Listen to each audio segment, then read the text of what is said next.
Very good afternoon and a very warm welcome to the first session of the day of IIJS Bharat Signature 2026 Innov8 Talks. My name is Clarina Ghosh and I will be your host for the day. Topic for this session is InCent-LGD IIT Madras, Advancing India's Leadership in Lab-Grown Diamonds, Science and Indigenous Technologies Beyond Gems. To share its insights, we have Dr. M.S.R. Rao, Senior Professor at IIT Madras. Before we go ahead with the session, requesting you all lovely people to please keep your phone on silent for a smooth seminar. Introducing Dr. M.S.R. Rao. Dr. M.S. Ramachandran Rao is a Senior Professor at the Premier Institute, IIT Madras, and a Fellow of the Institute of Physics, UK. Professor Rao has a startup in IIT Madras Research Park that is based on diamond coating technologies for various applications.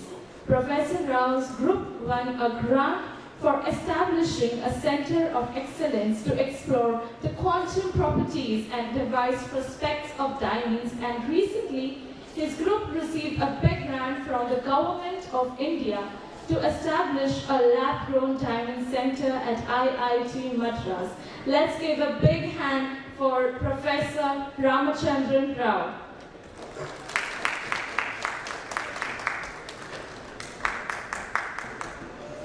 Professor is getting ready for y'all.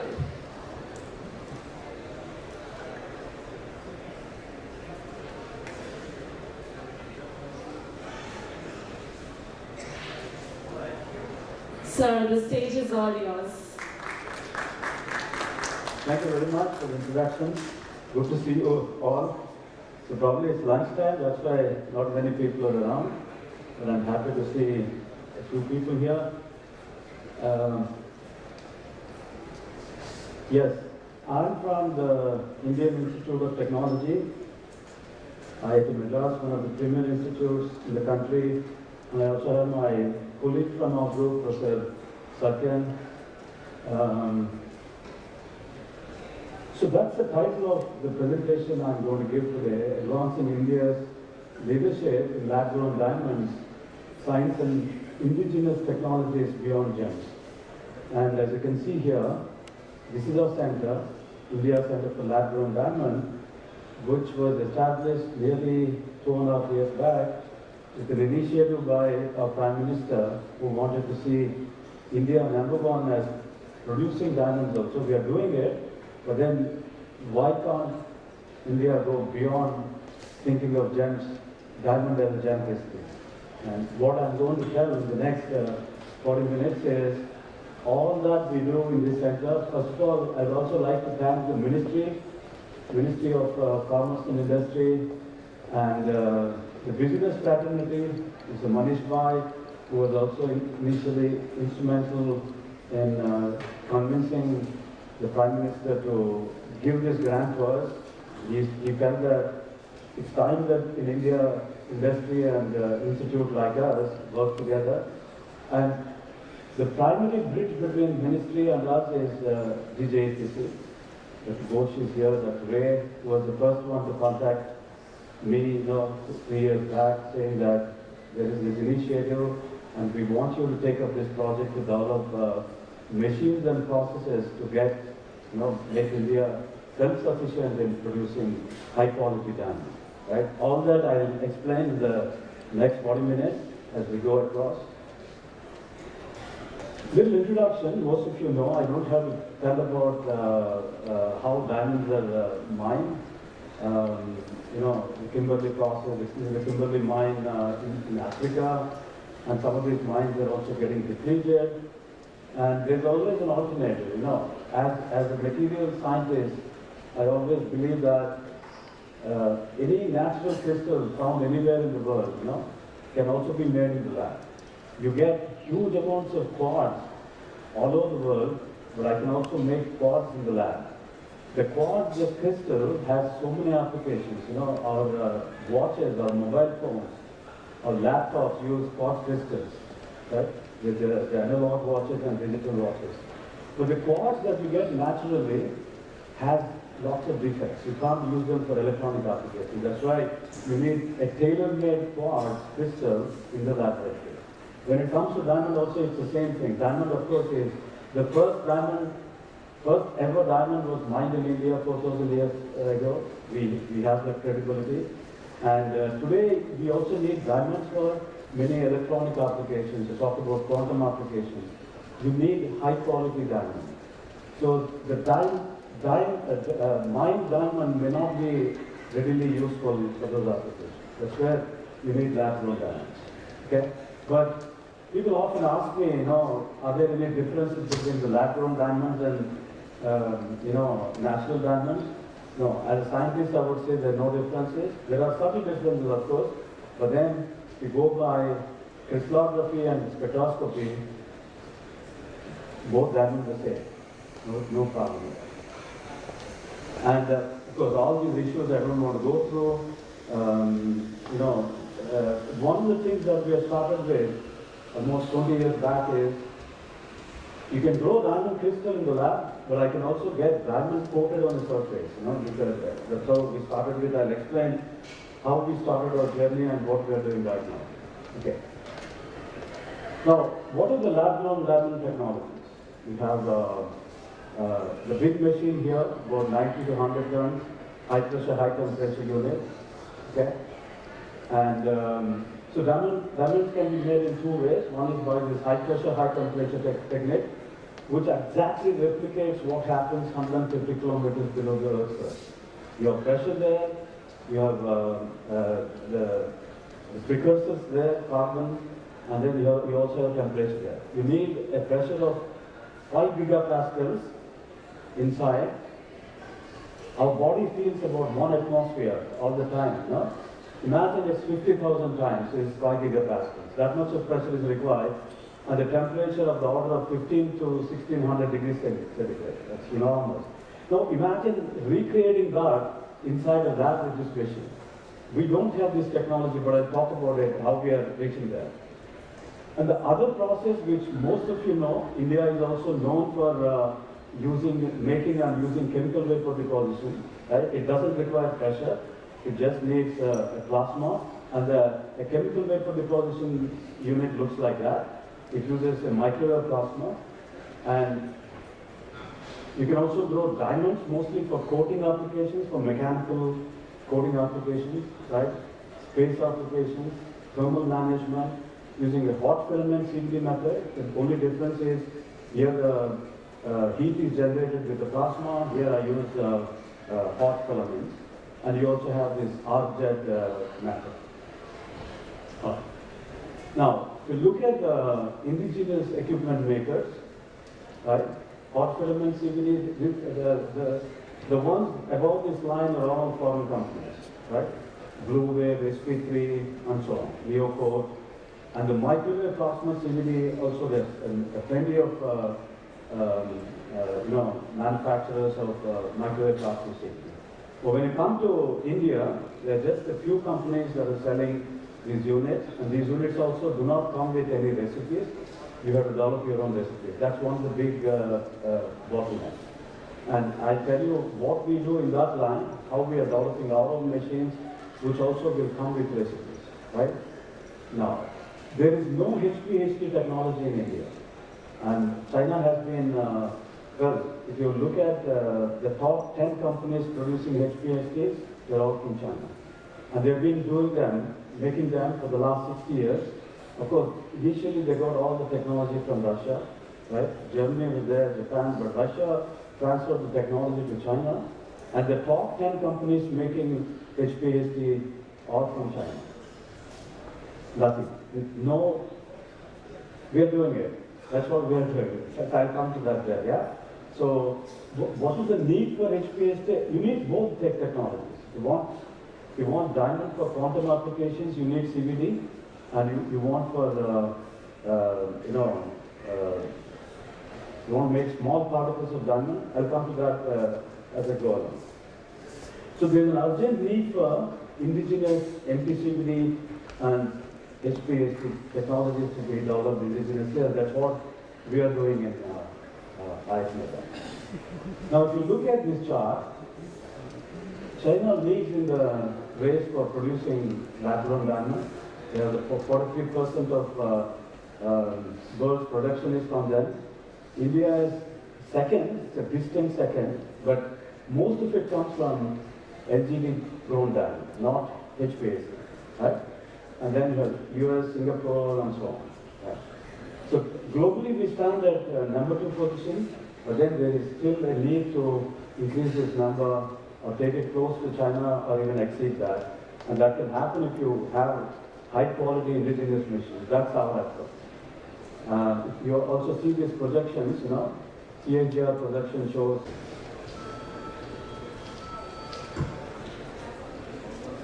Very good afternoon and a very, very warm welcome to the first session of the day of IIJS Bharat Signature 2026 Innov8 Talks. My name is Clarina Ghosh and I will be your host for the day. Topic for the session is InCent-LGD IIT Madras, Advancing India's Leadership in Lab-Grown Diamonds, Science and Indigenous Technologies Beyond Gems. To share its insights, we have Dr. M.S.R. Rao, Senior Professor at IIT Madras. Before we go ahead with the session, requesting you all lovely people to please keep your phone on silent for a smooth seminar. Introducing Dr. M.S.R. Rao. Dr. M.S. Ramachandran Rao is a Senior Professor at the Premier Institute, IIT Madras, and a Fellow of the Institute of Physics, UK. Professor Rao has a startup in IIT Madras Research Park that is based on diamond coating technologies for various applications. Professor Rao's group won a grant for establishing a center of excellence to explore the quantum properties and device prospects of diamonds, and recently his group received a big grant from the Government of India to establish a lab-grown diamond center at IIT Madras. Let's give a big hand for Professor Ramachandran Rao.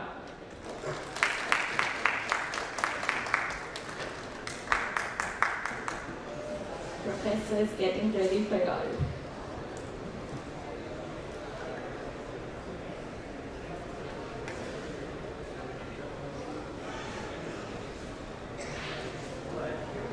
Sir, the stage is all yours. Thank you very much for the introduction. Good to see you all. So probably it's lunchtime, that's why not many people are around. But I'm happy to see a few people here. Yes, I'm from the Indian Institute of Technology, IIT Madras, one of the premier institutes in the country. And I also have my colleague from our group, Professor Satyan. So that's the title of the presentation I'm going to give today, Advancing India's Leadership in Lab-Grown Diamonds, Science and Indigenous Technologies Beyond Gems. And as you can see here, this is our center, India Center for Lab-Grown Diamond, which was established nearly 2.5 years back with an initiative by our Prime Minister, who wanted to see India number one as producing diamonds also. We are doing it, but then why can't India go beyond thinking of gems, diamond as a gem history? And what I'm going to tell in the next 40 minutes is all that we do in this center. First of all, I'd also like to thank the Ministry of Commerce and Industry, and the business fraternity, Mr. Manish Bhai, who was also initially instrumental in convincing the Prime Minister to give this grant to us. He felt that it's time that in India, industry and institute like us work together. And the primary bridge between ministry and us is IIJS. Dr. Ghosh is here, Dr. Ray was the first one to contact me 3 years back, saying that there is this initiative and we want you to take up this project to develop machines and processes to get, make India self-sufficient in producing high-quality diamonds. Right? All that I'll explain in the next 40 minutes as we go across. Little introduction, most of you know, I don't have to tell about how diamonds are mined. You know, the Kimberley process, this is the Kimberley mine in Africa, and some of these mines are also getting depleted. And there's always an alternative, you know. As a material scientist, I always believe that any natural crystal found anywhere in the world, you know, can also be made in the lab. You get huge amounts of quartz all over the world, but I can also make quartz in the lab. The quartz, the crystal, has so many applications. You know, our watches, our mobile phones, our laptops use quartz crystals, right? The analog watches and digital watches. But the quartz that you get naturally has lots of defects. You can't use them for electronic applications. That's why you need a tailor-made quartz crystal in the laboratory. When it comes to diamond also, it's the same thing. Diamond, of course, is the first ever diamond was mined in India 4,000 years ago. We have that credibility. And today, we also need diamonds for many electronic applications. You talk about quantum applications. You need high-quality diamond. So the mined diamond may not be readily useful for those applications. That's where you need lab-grown diamonds. Okay? But people often ask me, you know, are there any differences between the lab-grown diamonds and, you know, natural diamonds? No, as a scientist, I would say there are no differences. There are subtle differences, of course, but then if you go by crystallography and spectroscopy, both diamonds are the same. No problem. And of course, all these issues I don't want to go through. You know, one of the things that we have started with almost 20 years back is you can grow diamond crystal in the lab, but I can also get diamond coated on the surface. You know, because that's how we started with. I'll explain how we started our journey and what we are doing right now. Okay. Now, what are the lab-grown diamond technologies? We have the big machine here, about 90 to 100 tons, high pressure, high temperature unit. Okay. And so diamonds can be made in two ways. One is by this high pressure, high temperature technique, which exactly replicates what happens 150 kilometers below the Earth's surface. You have pressure there, you have the precursors there, carbon, and then you also have temperature there. You need a pressure of 5 gigapascals inside. Our body feels about 1 atmosphere all the time. No? Imagine it's 50,000 times is 5 gigapascals. That much of pressure is required, and the temperature of the order of 15 to 1600 degrees centigrade. That's enormous. Now imagine recreating that inside a lab with this machine. We don't have this technology, but I'll talk about it, how we are reaching there. And the other process, which most of you know, India is also known for making and using chemical vapor deposition. Right? It doesn't require pressure.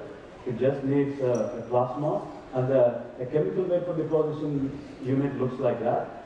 It uses a microwave plasma, and you can also grow diamonds mostly for coating applications, for mechanical coating applications, right? Space applications, thermal management, using a hot filament CVD method. The only difference is here the heat is generated with the plasma. Here I use hot filaments. And you also have this arc jet method. Now, if you look at the indigenous equipment makers, right? Hot filament CVD, the ones above this line are all foreign companies, right? Blue Wave, SP3, and so on, Neocoat. And the microwave plasma CVD also there's plenty of manufacturers of microwave plasma CVD. But when you come to India, there are just a few companies that are selling these units, and these units also do not come with any recipes. You have to develop your own recipes. That's one of the big bottlenecks. And I tell you what we do in that line, how we are developing our own machines, which also will come with recipes, right? Now, there is no HPHT technology in India. And China has been, if you look at the top 10 companies producing HPHTs, they're all from China. And they've been doing them, making them for the last 60 years. Of course, initially they got all the technology from Russia, right? Germany was there, Japan, but Russia transferred the technology to China. And the top 10 companies making HPSD are from China. Nothing. No, we are doing it. That's what we are doing. I'll come to that there, yeah? So, what is the need for HPSD? You need both technologies. You want diamond for quantum applications, you need CVD, and you want for, you want to make, the red one here, right? What it shows is, the summary of this is, the quality of the lab-grown diamonds is increasing. So that's a good news, you know. So people don't have to worry about, that means the process technology has improved so much that after the growth in the CVD reactor, one is able to get directly a good quality diamond. So we don't have to worry about, recipe development and some standardization has happened on it. That's what I think so. Okay?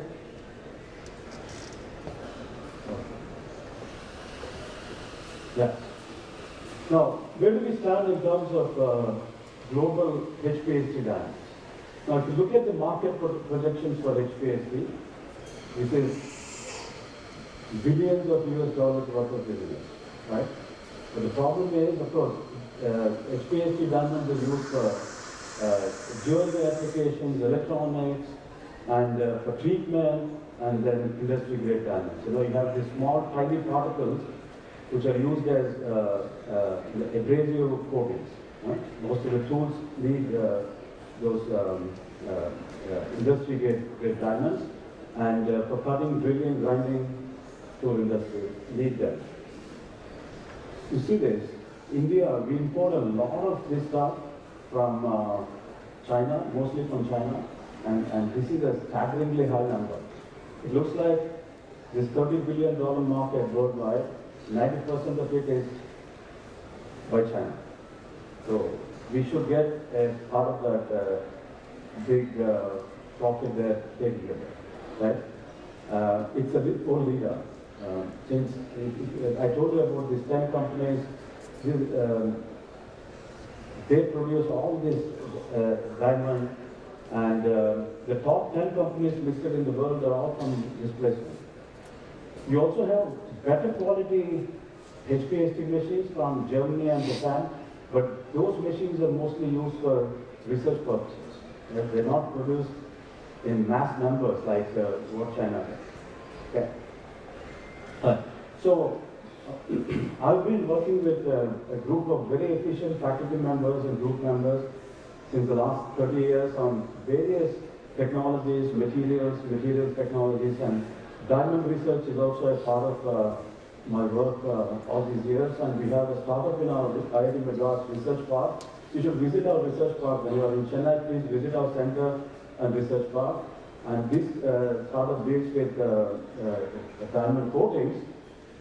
Diamond can be easily coated on surfaces. As you can see here, these tools are used for machining. And these are not made of a normal stainless steel material. A stainless steel tool like this would cost about 200 rupees. But if you want precise drilling, aerospace applications need very precise drilling and for machining, right? You need tungsten carbide tools. So they're very expensive. Compared to 200 rupees, it's about 2,000 rupees. Now, even these tungsten carbide tools wear out over a period of time. So industry cannot afford the downtime. So we have developed these coatings on them. It's a thin micron level coating of diamond. It's called nanocrystalline diamond. You see that? Either like that or like this. The tool life increases by almost 12 to 15 times, which is good. Then you don't have to throw away the tool after using it as CVD machine. You may ask me why we are building this CVD machine. I'll tell you. Now, the focus is on the growth and characterization of high-quality, defect-free diamonds. It means you're looking at beyond a gem crystal. If you have diamond used for a gem crystal, and for electronic applications, the kind of defects you should have inside an electron-grade diamond should be minimal or zero, which is not the case with the diamond, glitters of course, but that's used in jewelry applications. And of course, we are developing these two. I'll talk about the development of CBD and HPSC and other characterization equipment. Large area diamond wafers is what is required for the industry for all future electronic applications. And then diamond for next generation semiconductor and quantum computers. Okay. Now, we have two prototype models. One is for the microwave plasma CBD there. And we also have a prototype model here, as you can see, that we could build in 1.5 years with all our own design and development. This is not the regular big HPSC machine. It's another 1.5 years we'll get our own HPSC machine, but this is a prototype machine which is 1/5 of the size. But we are, in just less than 2 years we could make a prototype machine with all our resources. So the main center is what you are seeing there, the video there, and we have the electronic application center, packaging lab in MSRC, and this is where the HPSC development is happening. We also have a few commercial machines of CBD and HPSC, but then we are using our own methodologies to develop our indigenous machines. Right? Okay. Now, what are the developments? Now I'll take you through all the developments that we are doing in our center. This is very interesting because this is a lot of hard work. One is, of course, you may have money, but then you need to have the right kind of minds, right kind of planning, and the right type of people. And luckily, we have all of that. And we also have support from the ministry, GJPC, and industry partners. IDA also is helping us a lot. We all work like a nice, well-made team now. Now, when it comes to HPSC, see, some technology that has been there elsewhere for 60 years, I need to plan right from scratch and build these machines, right? That's always a big challenge. And when it comes to the HPSC machine, I said this is a prototype one, but then this HPSC machine, to bring 5 gigapascals of pressure, you need an enormous amount of pressure, of course, and then these hydraulic systems. And somebody has to be there in India to build these hydraulic systems. So we're working with an industry to get that part built. But the most important thing is, now I bring pressure, but where do you apply this pressure, right? And there's what is called a supercell. And this supercell consists of 25 different components. And I can buy a supercell from China, put it in this machine and grow diamond, but then we have decided to make our own supercell. That's a big challenge, but we have achieved quite a bit in the last, this is what, you see that? These are the supercell components. I don't want to go into the details because there's some patent spending, and you see that? That's what happens. You see these hydraulic arms come together, and you have high pressure there and high temperature that converts carbon into your diamond. Right? It's easier said than done, but imagine you need to keep that pressure and temperature intact for several hours to days sometimes. Otherwise, whatever diamond that forms inside, it forms back into carbon. Right? This is a big challenge. All these challenges we are facing. It's a fantastic learning for all of us, building machines, building recipes to make all these components. You have components like NaCl, magnesium oxide, a specific type of carbon is required, a metal precursor is required. All that we are doing indigenously in our center. And I told you about it. We already have got the prototype machine. All that we do with the prototype machine, all that learning goes into building the bigger machine. That itself is again a real big challenge for us. And this is coming up. The design part is done. It is we transfer the design to the industry. They build the machines, the components, and our team goes there for testing. and this is a long process, right? Okay.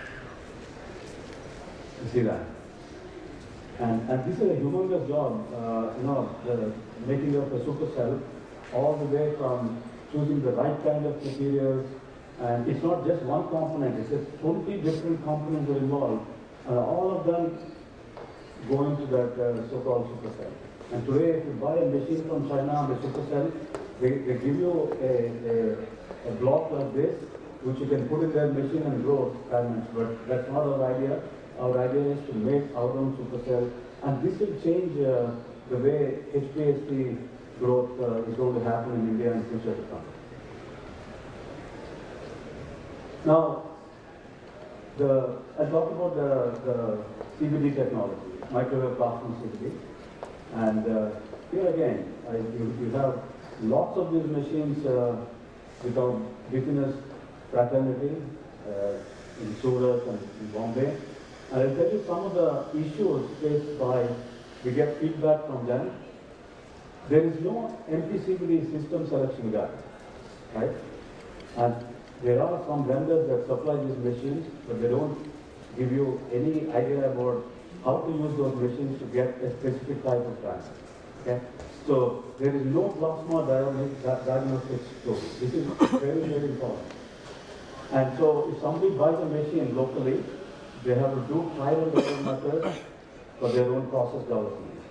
And the processes, even if you develop, a lot depends on the kind of crystals, the seeds that you buy from various sources. The problem is, most of these seeds are not certified. And they have different crystallographic orientation, different characteristics. So if you buy 20 of them randomly, put it in a CBD chamber, and this is what you get. This is a problem. So the yield is about 12 out of 21. It's about 50% yield. So you don't want that. You need to improve on that. So that's our aim. See, if you start with a seed that has inherent defects, and when you put it in a CBD chamber, what happens is the seed starts cracking. This is one of the main issues, right? We are trying to address all these issues, and we want to tell people that, look, the seeds that you start with, it should go through some process check before you can start growing diamond on it, so that these problems will not be there. You should get at least 80 to 85% of the yield. So you save power, you save gases, you save everything, right? Okay. Then I was getting stuck.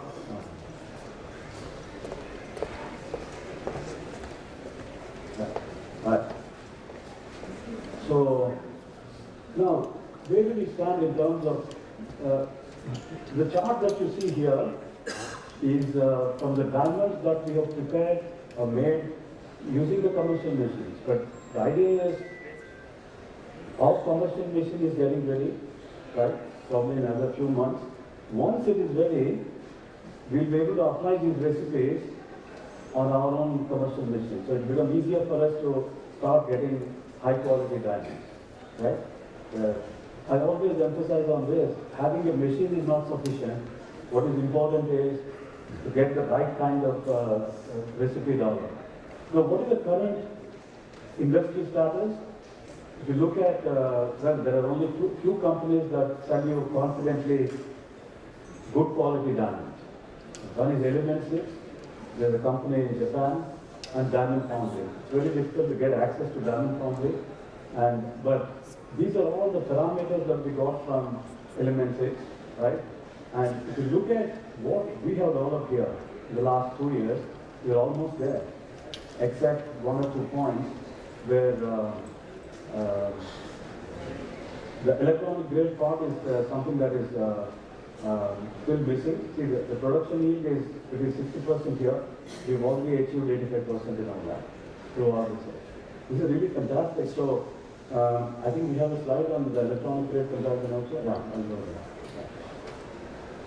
So starting from the defects that are grown on those seeds, now you see, with our recipe, we almost get a clean, if I keep 9 seeds there, all 9 are good. And you know, this is a good result here.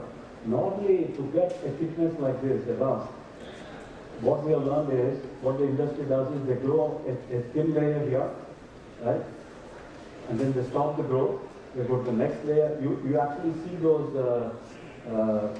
different layers. And this is a single shot growth, all the way, it's about 4 by 5 mm. Yes, it's fantastic, right? And this is possible only when you take care of the vacuum levels in the system, the gas quality, and so on. Right? We can help people in all this, because one is to make sure that what you load inside the CBD reactor is the crystals are good, and these crystals, as I told you, they have to go through certain characterization processes. All right. Slide change is okay. Right. Now that's you have seen in the video also. I'm going to go through this anymore. Yes. Most of you know how a chemical vapor deposition microwave NPCUD works. You have a chamber there, microwaves are generated here, and these microwaves go and create a plasma there. But these microwaves are generated using a regular magnetron-based power supply. Again, there are only 3 vendors in the world, right? MKS, Muge, and Siren. And then people say that they're happy with those power supplies. They work for 1.5 years, 2 years, but then the downtime is very high. If the power supply goes, you need to wait for about almost 1 year to get those power supplies. So what we are doing is we have a separate electronics division working on developing a new type of power source that's called solid-state microwave generator based on gallium nitride semiconductor, right? So what does it do? It is much more efficient than the present power source. I'll come to that in a minute. So we look at all these aspects, the way we arrive at the final design is, we have a team that works on the simulation aspects, and then they pass on the design to our design team, and they go and design the chamber. So basically, there's no reverse engineering involved, either in the making of CVD machines or HPHT machines. I think I can skip this. These are details. These are also details. We are, in our machine, we want to integrate, we want to bring in a lot of sophistication by putting a high-resolution camera. Thermal imaging is very essential to make sure that you have uniform thermal spread all over the plate on which diamond is grown, and you need residual gas analyzers. You want to have a high pure production of diamond. You want to realize high quality diamonds. Spectroscopy is required in situ. I mean, all this, while the diamond is being grown, you need to, it's like health monitoring, our watch is giving us the heart rate and so many other parameters. Exactly, same thing can be done during the growth process. So you know that, yes, I've used the machine for 5 days, and all these 5 days, based on all these parameters, everything is fine. Coming back to the other one very quickly, the microwave generator is a big challenge for us. Again, we have started from ground zero, and we are developing everything indigenously. Designing of the circuits and making these circuit boards, and we have reached a position where probably in 1 year we'll be able to make these our 6 kilowatts and beyond power supplies. So the advantage of these power supplies compared to the conventional microwave generators is they have longer operating life, more than 8 years. Imagine a regular one is lasting for 2 years. This goes by another 4 times, right? Scalable, and these are our intelligent systems, and they're digitally monitorable. That's a big advantage of these systems. So when you visit our center, we'll show you all these developments that are happening there in our research park center.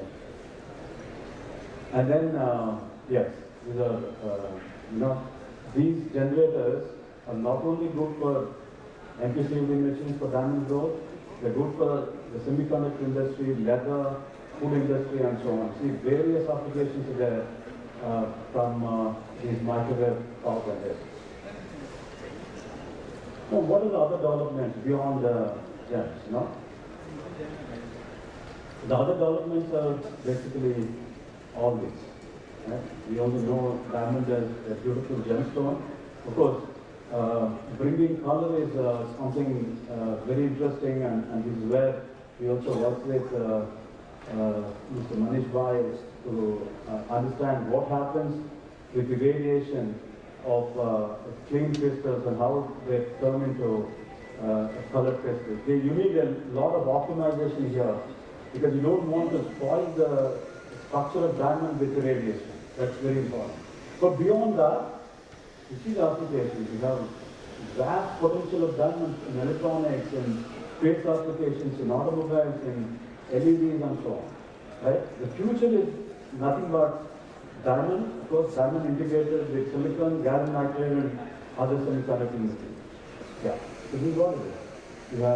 You can use diamond for X-ray windows, vacuum windows, NV centers for qubits. A qubit is what is required for making a quantum computer.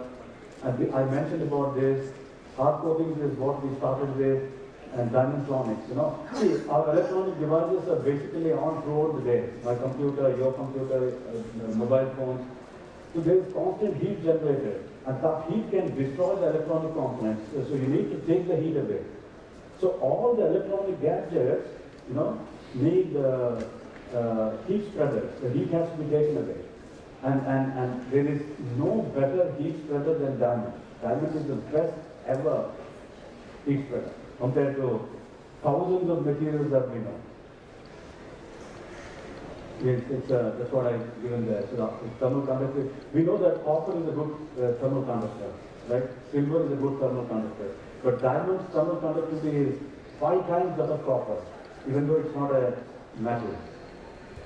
So we are calling this term diamond tronics. We are working on all these aspects of other aspects of producing diamond in the lab for gem crystals I think is not a big deal. And since we are also focusing based on our science and engineering backgrounds on how to get high pure, high quality diamond, you can think of all these applications, AI and cloud computing.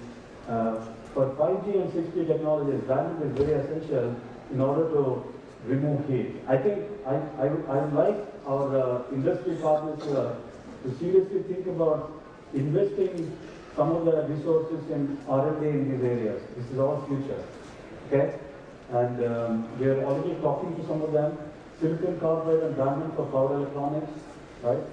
There is also what is called diamond-based perpetual batteries. If you make a battery with diamond, theoretically it should last for 200 years. That means imagine, we may not survive for that long.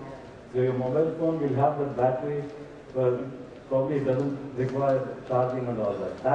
That is required for electronics, for defense, for space, right? These are all future applications. And of course, all this quantum computing. And Japan is now, well, once Japan declares that a material is a semiconductor material, it won't come out of the country. They won't sell the raw material. They'll start making devices, and only, you will get the fully made electronic devices. They want to do business with the world, and they're the first ones to show what is called, this is an electronic component that is used in all our electronic gadgets. It's called the MOSFET. They made a MOSFET out of diamond. When you make MOSFETs out of diamond, the operating frequencies can be very high. See, this is fantastic. It's what you have here.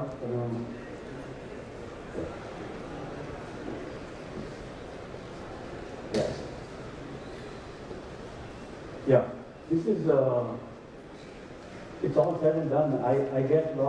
We get lots of mails and messages saying that we have diamond growth units, and we want to know how to make quantum grade diamond. We can certainly help you, provided we know what kind of processes you are using. We can always work, we're all scientists and engineers, we can exchange ideas, we can tell you with your processes where you are reaching in terms of the quality of the diamond. Right? Please work with us, because growing diamond is only one part. But if you want to make a device finally, all this is required. See, you of course, for jewelry, you take that one, because you make a wafer, you can start selling wafers, or you cut it in the form of a crystal. So beyond that, right, there's what is called dies and wafer. To finally, for the diamond to find a place in technology, it has to go through lots of testing and process control. So certainly, you should work with people like us, or we should work with you. It should be mutual, right? Yeah, this I have shown already. Yeah, this is a good comparison of what we have achieved in 2 years. We are comparing our crystals, not yet grown with our own machines, but with the commercial machine, with Element 6 one. If you go through the Element 6 website, they give 10 pages of parameters that are required to qualify a diamond as a quantum grade diamond or an electron grade diamond, right?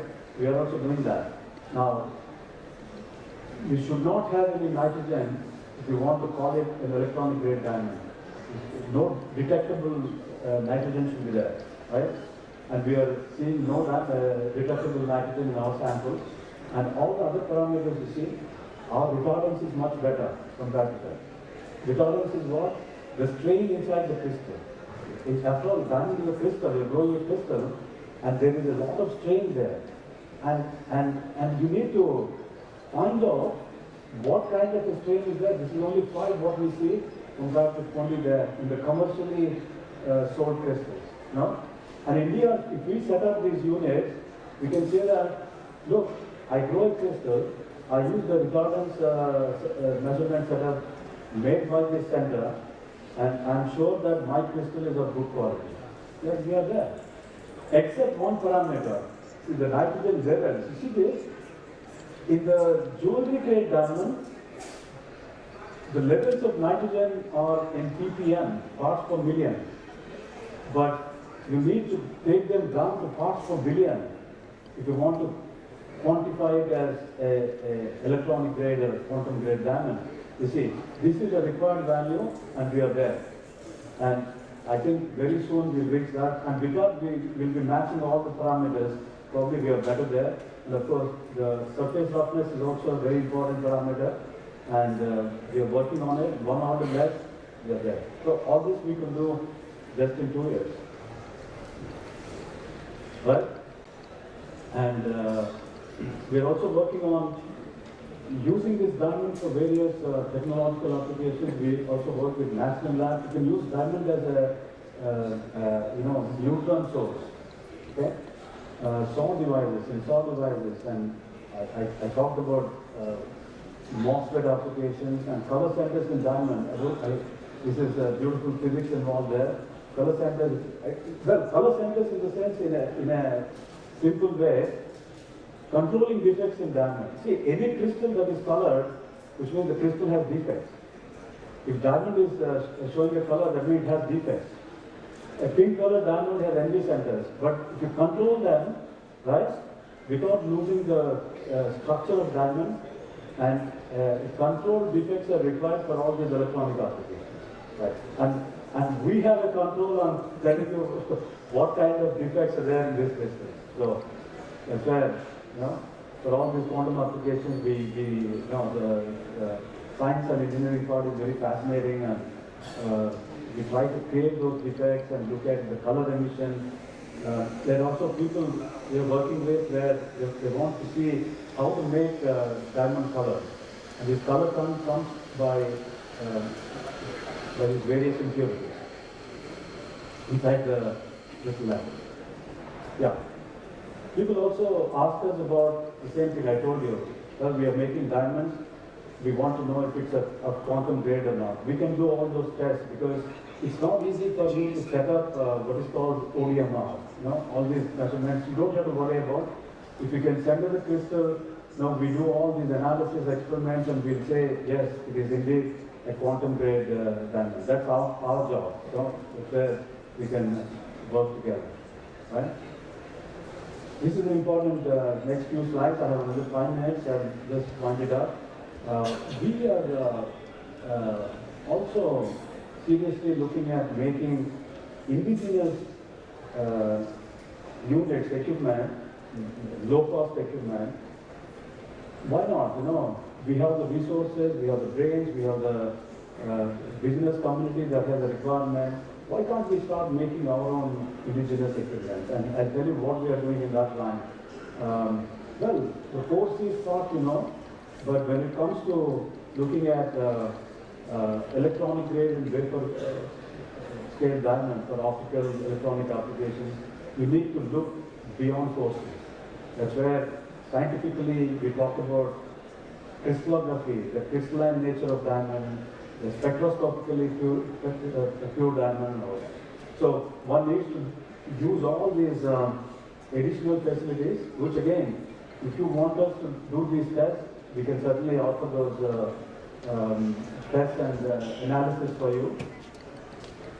And this is something we just started thinking about. Look at this. This is a crystal from element 6, the seed. Element 6 sells these seeds at a very high cost. They're good, no doubt. But then, so this is an indigenous machine that we have built already in our lab, in our center. And what it does, there are also commercial stress analysis machines that are very expensive.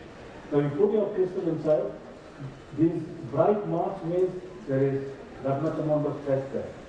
Now you see the stress levels on our crystal, much less compared to this one. This is what we get from the commercially bought seeds from Element 6, which is a DBS company, and this is our crystal. So it's not that, don't think that you can, the best crystals, best materials can be made by someone else only. We can do ourselves. Right? Please have that confidence. And we are in the process of making what is called the pattern recognition of diamonds, which is required for observing the patterns. See, one thing that is different between natural diamonds and lab-grown diamonds is the kind of patterns that you see. Lab-grown diamonds have specific signature patterns which are different from that of lab-grown diamonds. Otherwise, crystallographically, spectroscopically, there's no difference, right? It's like we are all humans, right? To look at the DNA, it's all human DNA.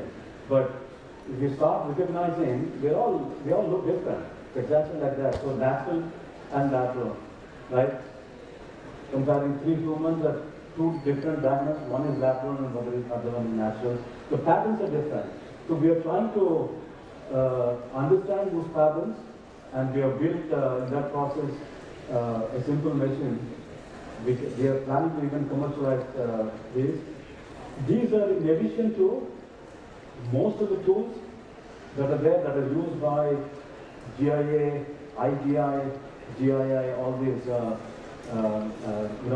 certifying agencies. We also have them in the lab. Some of them are advanced characterization tools. For example, this micro-Raman, ellipsometry, CL, these are all advanced tools. If you have an ultimate doubt about, you're unable to find whether it is really natural or lab-grown, even after doing 6 different tests, then you go for these advanced level tests, then you are sure that what you're saying is right. Yes. Another very interesting thing that we have been working on, this is what when GJPC approached us last year, more than a year, they said traceability is an issue, and we started looking at how to characterize first seeds, because the seeds that I buy from the market, they all have different grades. But I'm spending 10,000, 12,000 rupees on a 5 mm square seed, but some of them are good, some of them are breaking during the growth. So we thought that if you characterize them carefully, and can I put all that as a certificate somewhere? And that somewhere is in the form of a QR code. I'll come to that. All right, what is it? So this is The natural diamond rods, laser cut, polished diamond. If diamonds are mixed, it is impossible to separate. It requires advanced spectroscopic studies. This is what I mentioned. So we have created for our research, for our R&D, a unit that actually does marking. You can put a name of your company, right, without damaging the structure of diamond. This is very important. Scientifically, if you look around, if I take diamond, I can use an ion beam or I can use a laser beam. But if you take a laser beam of certain energy blindly, it will cause a complete damage of the diamond. You're damaging your valuable diamond. This requires some R&D expertise that we have developed, and the cure, you see that. Now, the InCent-LGD that is written there is purely, and this is not just on the surface, we can write on the subsurface 300 microns inside the diamond. That's what, and we had these beautiful discussions with IIJS, and they said that, look, if there is a marking on the surface, anyone can erase it, right? You can erase it and put some other marking. But you can't erase this one because it's in the subsurface. So if you go down to 300 microns and try to remove that, you're damaging your piece, right? This is, so you can contact us, and we have a few big companies that have sent their diamond crystals for us to mark, for them to verify if the marking is satisfactory for their customers, and we can work together on this. This is a fantastic development. GIA, last year we had a chance to visit GIA here, and they are using a specific laser for marking, but that laser actually induces a lot of defects. In fact, I told them, scientifically I feel that the laser you are using is inducing defects. They said, we agree with you, but we invested and put those lasers many years back. But our technology is completely modern and new, based on pure scientific research, and most of the damage is very, very minimal here. And subsurface marking is what is required if you are thinking of, putting your company's logo or even certify that one. You see that? You can take your mobile phone and scan this one. And this is a small speck. It's I hope you'll be able to see this. You are seeing this. This is 50 microns. So this is about 150 by 100 microns. That's it, like a small tiny spot sitting inside your diamond. If you scan this, you should be able to see the certificate. Hasn't it happened? Should happen. Yeah? You see that? So all the characteristics about that particular piece pop out in the form of a certificate. What else you want? That's also gives you the authenticity. Where it is coming from, you say if you have your company logo or name embedded in it, all the details are there. So this is what we have developed in our lab. And then this process again,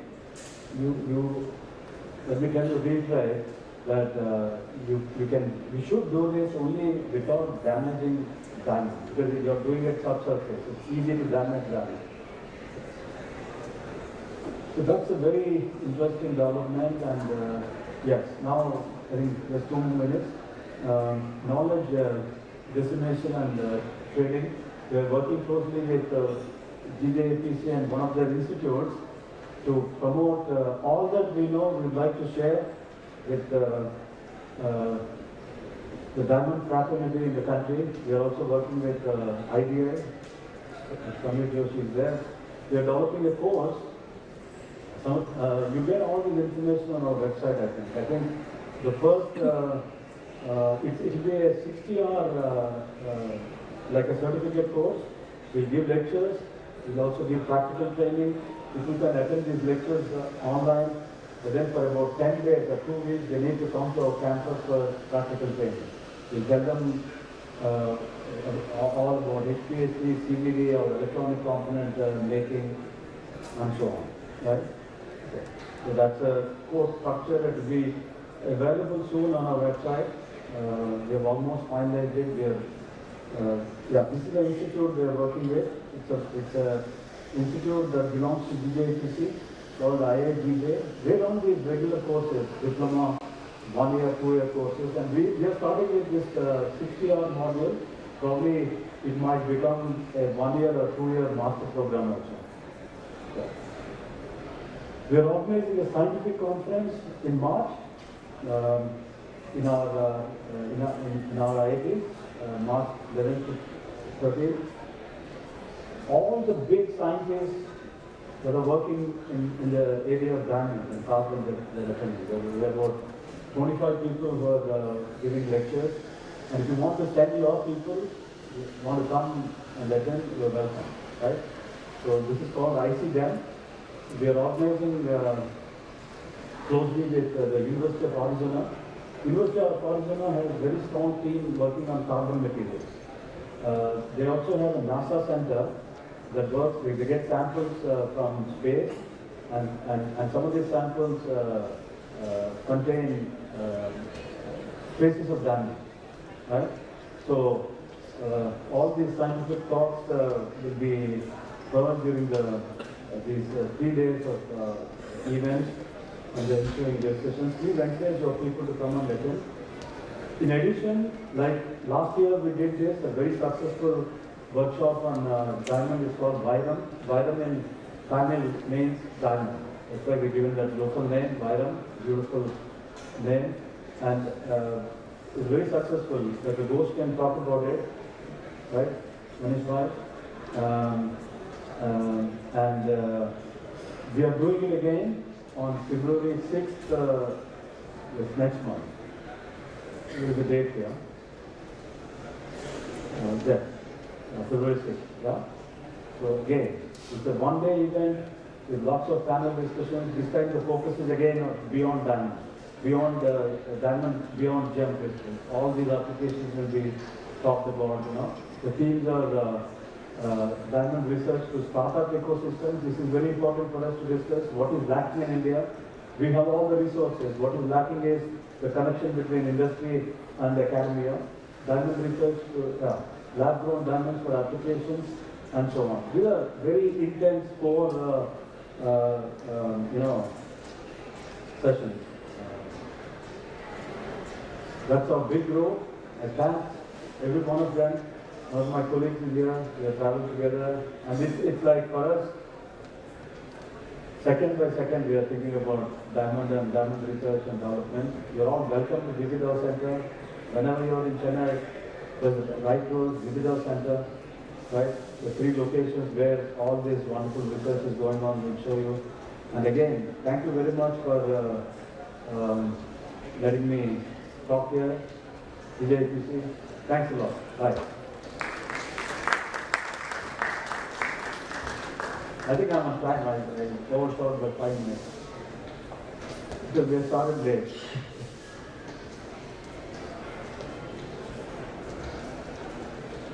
Any questions?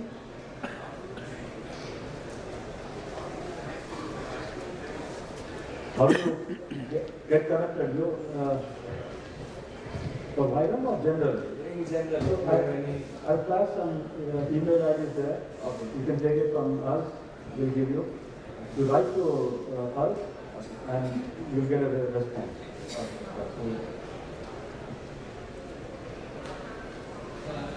Okay. Since we are using diamond coating in the missiles, so is there any changes of your expenses what we are involving in using the diamonds? Earlier we were using the copper, these things. Look, some technologies come at a little higher cost, right? And you're talking about diamond coatings. That means, depending on the component size, you need to have smaller or bigger machines. But if the technology is leading you, for example, the coating on the hypersonic missile, if that really helps that missile, you should go for it. But today, we have the capability of even making these machines in India. See, the coatings that we started 20 years back, we started with the commercial machine. Today, the same machine is costing 4 times more. So we got one built in India. It can be done. So the cost can be brought down. Thank you, sir. We can talk on that. You come and see what we are doing. You'll understand, and then building machines for coating components is not. Since I'm working with EJPC, but I studied missiles technology when I was doing my engineering these things.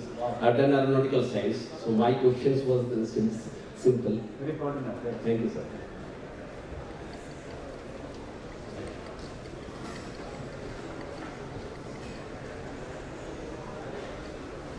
Yeah, Professor. We are from Thai, all of us. My question is, in lab-grown diamonds, especially when we are going to color like F, GH color, now there's always a shape. The shape which we used to call no brown, no green in the natural way, right? BGM, which is the term which we used to use. Now, in lab-grown diamonds, we always see those shapes. Can't we have a way, scientific way to clear that and come to the natural way, which goes from white to the yellow thing? Even those small shapes, you want them to be detected, right? That's what you're No, what I mean, you see what happened, when it is going the color tinge on those colors, they are more towards the green and gray instead of being yellow. They are very obvious in the lower colors. Now what happens, a lot of people today, and practically, I'm not talking about India, but if you go to overseas, they say, I would love to wear 3 carat or 5 carat, but I don't want the color. Okay. And they're correct. The reason is, if no matter whoever it is, they'll say, I want to wear something, and then if it is lab-grown diamond, but it should look like natural. But if I know I cannot afford PE color natural one, but I would like to have, I can afford probably eye color or edge color in natural. So in lab-grown diamond, I would like to go for that color. But the problem is, it has a different shape. It looks very obvious. Okay, since you asked me to give a scientific answer, we are working on this issue. It's a very good question you brought up. We are working on this issue. It's not easy. Right now, the state of the art is, people are using just a camera. They light the crystal. They use a high pixel camera. They take hundreds of images. They compile them and they say, this is the nearest color. But for us, we have to do it spectroscopically, using a real scientific technique. We should be able to clearly identify differences between 2 minor tinges. I think we'll come to that in time to come. That's all I can say. But it's possible. Scientifically, if somebody addresses this issue, it is possible. Yeah? Yeah, please. Referring to how to get rid of the pinch or identify. No, identify. They say Get rid of. getting rid of it. It's a treatment. It's a treatment. What is talking about? Yeah. So if you are saying that, asking about getting rid of the one, so people use the treatment process. There's what is called the HPHT machine can be used to treat the diamond, which has a pinch. Well, what you're doing in that process is you're only spreading those defects, right? But the process is there. It's called the treatment. So there are 2 processes. One is high pressure, high temperature. The same unit can be used for treatment, and also low pressure, high temperature treatment, LPHT. Both can be used for treatment. But I didn't, yeah.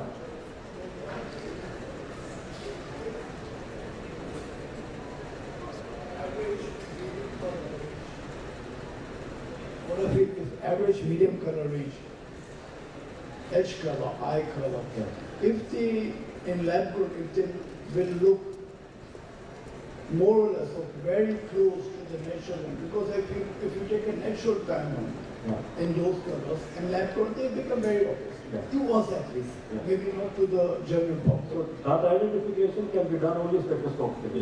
Spectroscopically, one is identification. Other one is bleaching is not that simple. As you rightly said, it gets spread, but still it can be achieved. Then what we are afraid of. Yeah, because if But then you have to work on the economics. See, just by putting it under a lens and looking, saying that this is colorless is not right. I think you have to use some spectroscopy technique to find the color. You take a crystal, the naked eye, you see some little yellow tinge. You do this treatment, you're only dispersing those defects so that your eye is not identifying, but they're there. So if you really want down to the level of one photon, so to say, you need to use spectroscopic techniques, but certainly there will be an answer for this very soon. Yeah.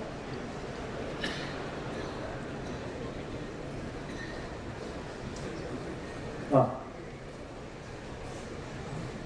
Yes. Sorry. Any more questions? That's it.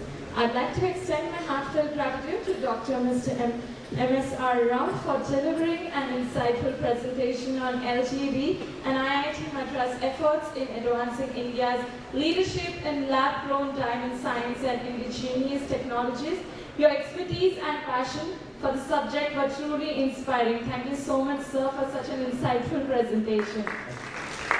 I would now like to invite Mr. Sabyasachi Ghosh from GJEPC to please come and felicitate our speaker, Dr. M.S.R. Rao. Let's give a big round of applause. Thank you so much.